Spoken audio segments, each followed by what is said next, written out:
Gaza war से महायुद्ध के खतरनाक संकेत भी मिल रहे हैं। इजरायली रक्षा मंत्री योआव गैलेंट का बड़ा बयान सामने आया, जहां 7 फ्रंट से इजराइल पर हमले किए जा रहे हैं, ये गैलेंट ने कहा। और यमन और ईरान से भी इजराइल पर हमले किए जा रहे हैं। गैलेंट ने कहा कि देखिए, लगातार हम पर खतरे मंडरा रहे हैं। 7 फ्रंट हमारे लिए खोल दिए गए हैं और लगातार यमन से और ईरान से भी हम पर हमले किए जा रहे हैं।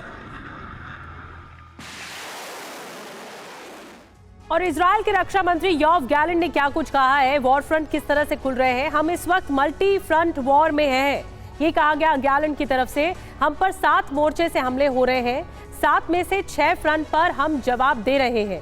जो भी हमारे खिलाफ है वो हमारा टारगेट है।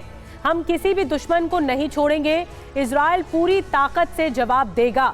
तो ये कहा गया है योआव गैलेंट की तरफ से। एक बार फिर से ललकारा गया है कि ये युद्ध अभी खत्म नहीं हुआ है और जो हमारा दुश्मन है वही हमारा टारगेट है।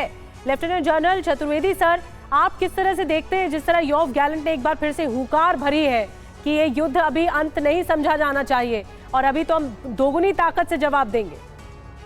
बिल्कुल सही है। ये डायरेक्टली एक अमेरिका का इस इजराइल और हमास का जो युद्ध चल रहा है उसमें एक पूरा इंटरफेरेंस है। बल्कि ये भी कहा है कि हम पूरी तरह से सपोर्ट में हैं इजराइल के।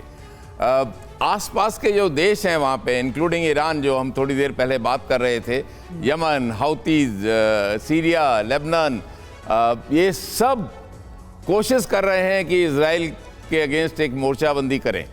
लेकिन मुझे जो मैंने मिडिल ईस्ट को पढ़ा है वो समझता हूँ कि ये सब ज़्यादा बातें करते हैं, एक्शन कम होता है।